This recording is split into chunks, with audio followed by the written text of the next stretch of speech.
जय हिंद दोस्तों, आप सभी का स्वागत है एक बार फिर से आपके अपने YouTube चैनल यूनिक ज्ञान में। आज हम बीए फर्स्ट सेमेस्टर जियोग्राफी का चैप्टर 12 देखेंगे हमें, जिसमें चट्टानों के बारे में पढ़ना है।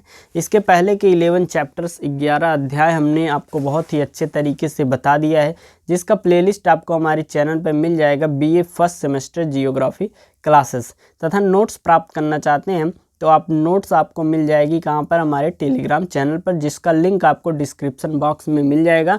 वहाँ से आप ज्वाइन कर सकते हैं। तो चलिए देखते हैं चैप्टर 12 चट्टानों के बारे में।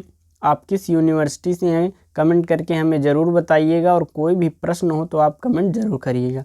वीडियो लाइक करिएगा और दोस्तों के पास भी शेयर करिएगा, क्योंकि पूरा सिलेबस आपका यहाँ पर कराया जाएगा। तो चैनल पर बने रहिए और सभी चैप्टर्स को अच्छे से देखिए और अपने एग्ज़ाम की अच्छे से तैयारी कीजिए। चट्टानें क्या होती हैं?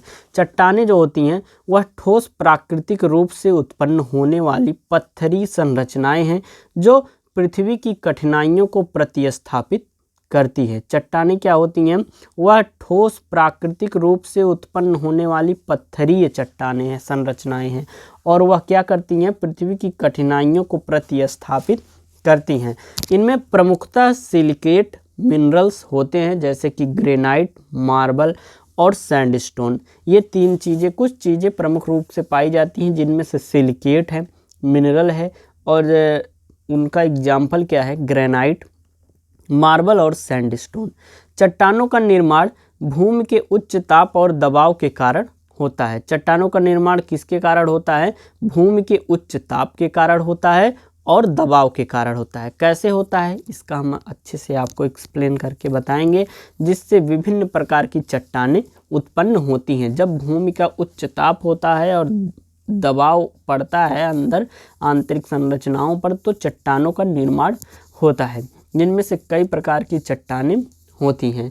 आपका अलग अलग एग्जाम्पल आपको बताया गया होगा, आप जानते भी होंगे। बहुत से पहाड़, हिमालय को देखे भी होंगे, मतलब फिगर्स में या मूवीज़ में, या आप स्वयं देखे होंगे, तो आपके मन में ज़रूर विचार आया होगा कि यह चट्टान आखिर कैसे बने हैं। कुछ तो मैग्मा से बनते हैं, कुछ अवसाद से बनते हैं, आग्नेय चट्टानें होती हैं, अलग अलग प्रकार की चट्टानें होती हैं। तो चलिए देखते हैं चट्टानें कितने प्रकार की होती हैं। चट्टानें जो होती हैं वह विभिन्न प्रकार की होती हैं, जो उनके संरचना और उत्पत्ति के कारण अलग अलग होती हैं। विभिन्न प्रकार की चट्टानें होती हैं, जिसमें से उनकी उत्पत्ति कैसे हुई है इससे अलग हो जाती हैं, या एक और फैक्टर होता है उनकी संरचना कैसी है, उससे उनके पार्ट को डिवाइड किया गया है। तो पहली चट्टान कौन सी है? आग्नेय चट्टानें, जिसे हम इग्नियस रॉक्स कहते हैं। इन्हें तेजी से ठंडा होने वाले माल्टन मादा से बनता है। एक प्रकार से यह किससे बनता है? जो तेजी से ठंडा होने वाले माल्टन मादा अर्थात जो अवसाद होते हैं उनसे बनता है, जिससे मैग्मा कहा जाता है। जो मैग्मा निकलती है वह तेजी से जो ठंडा होती है उससे जो बनता है उसे आग्नेय चट्टानें कहती हैं। जब मैग्मा ठंडा होकर स्थिर होता है तो इग्नियस चट्टानें बनती हैं। जो मैग्मा निकलता है वह जब ठंडा होकर स्थिर हो जाता है तो उसी से इग्नियस चट्टानें बनती हैं। उदाहरण के लिए ग्रेनाइट और बेसाल्ट जो हैं वह चट्टानें कौन सी हैं? आग्नेय चट्टानें होती हैं। एक बार फिर से आप समझेंगे, जो मैग्मा से बनता है वह आग्नेय चट्टानें होती हैं, और मैग्मा जब ठंडा होकर स्थिर हो जाता है तभी यह चट्टानें बनती हैं। जो मैग्मा होता है उनमें भी कई प्रकार के होते हैं, कुछ अत्यधिक तेज़ी से ठंडे हो जाते हैं, कुछ टाइम लगाते हैं। तो अत्यधिक तेज़ी से जो ठंडा होता है और वह स्थिर हो जाता है, उसी से आग्नेय चट्टानें बनती हैं। अगली चट्टान की बात करें तो अगली चट्टान हमारी है अवसादी चट्टानें, सेडिमेंट्री रॉक्स। इन्हें ठंडा होकर स्थिर होने वाले तरल पदार्थों के ठोस समूह का समागम कहा जाता है। जो अवसादी चट्टानें होती हैं उसे ठंडा होकर जब स्थिर होकर कोई भी तरल पदार्थ हो जाता है, वह एक समूह में समागम हो जाता है उसका, तो उसे ही अवसादी चट्टानें कहते हैं। समय के साथ इन समूहों के दबाव में बदलाव होता है और सेडिमेंट्री चट्टानें बनती हैं। जब जो समूह बने होते हैं इनमें समय के साथ जो बदलाव होते हैं तो उन्हीं से सेडिमेंट्री चट्टानें बनती हैं।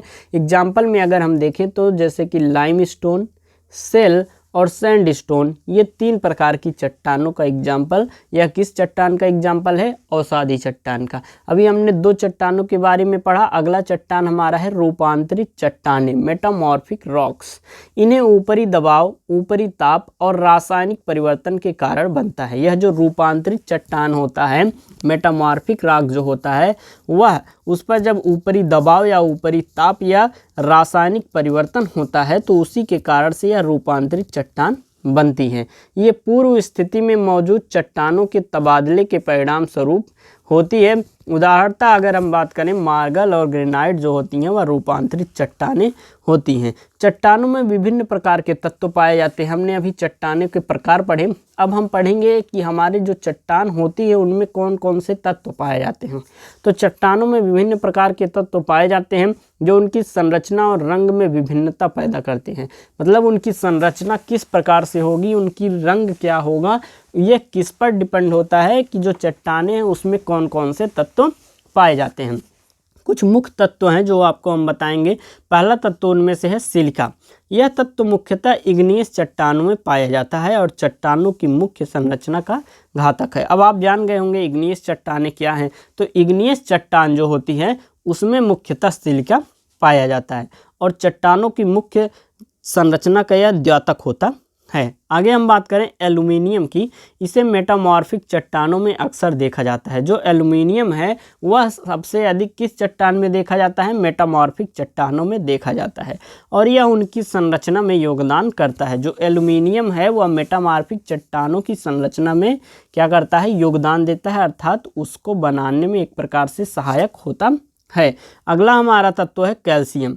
इसे क्या कहा जाता है? इसे सेडिमेंट्री चट्टानों में आमतौर पाया जाता है। जो हमारा कैल्शियम है वह किस में पाया जाता है? सेडिमेंट्री चट्टानों में पाया जाता है। जैसे कि हमने सेडिमेंट्री चट्टान का भी आपको एग्जाम्पल लाइमस्टोन बताया हुआ था, यह लाइमस्टोन में कैल्शियम पाया जाता है। अगला हमारा है आयरन। यह चट्टानों को रंग देता है। एक प्रकार से चट्टानें किस कलर की होंगी यह आयरन पर थोड़ा बहुत डिपेंड करता है और आयरन की विभिन्न रूपों के कारण विभिन्न चट्टानों को उनके रंग में विशेषता प्रदान की जाती है। अर्थात आयरन जो होता है वह भी विभिन्न रूप का होता है, एक प्रकार का नहीं होता है। जो हमारा लोहा होता है वह कई प्रकार का होता है, तो उसकी विभिन्नताओं के कारण ही चट्टानों के रंगों में भी विशेषता पाई जाती है। अगला हमारा है पोटेशियम। पोटेशियम जो होता है इसे इग्नियस चट्टानों में अक्सर पाया जाता है और यह चट्टानों की कुछ विशेषताओं को प्रभावित करता है। अर्थात जो पोटेशियम होता है उसकी कुछ विशेषताओं को प्रभावित करता है। अभी हमने जो भी तत्व देखे, इन तत्वों के मिश्रण और प्रतिशत में बदलाव से विभिन्न प्रकार की चट्टानें बनती हैं और इनका अध्ययन हमें पृथ्वी के भौतिक प्रक्रियाओं की समझ में मदद करता है। अर्थात जो हमने अभी विभिन्न प्रकार के तत्व देखे उसका परसेंटेज अगर थोड़ा बहुत अलग अलग चेंज कर दें और मिश्रण करें तो अलग अलग प्रकार की चट्टानें बनाई जाएंगी। अर्थात 2 ही तत्व होंगे, अगर हम 60-40 उसको मिला दें तो उसका रंग संरचना अलग होगा, लेकिन वही 2 तत्वों के अनुपात अगर हम बदल दें, उसके प्रतिशत अगर हम बदल दें तो उसके रंग में, उसकी संरचना में डिफरेंस आ जाएगा। इस प्रकार से आपने चट्टानों के बारे में पढ़ा, चट्टानों के प्रकार और उनमें पाए जाने वाले तत्वों के बारे में आपने अच्छे से देखा। यह था आपका चैप्टर। इसके बाद आपका नेक्स्ट चैप्टर जल्द ही आएगा। चैनल पर बने रहिए। कमेंट करके ज़रूर बताइएगा कोई भी प्रश्न आपको समझ में ना आया हो। दोस्तों के पास शेयर ज़रूर कीजिएगा। वीडियो लाइक करिए। धन्यवाद। मिलते हैं अगले वीडियो में।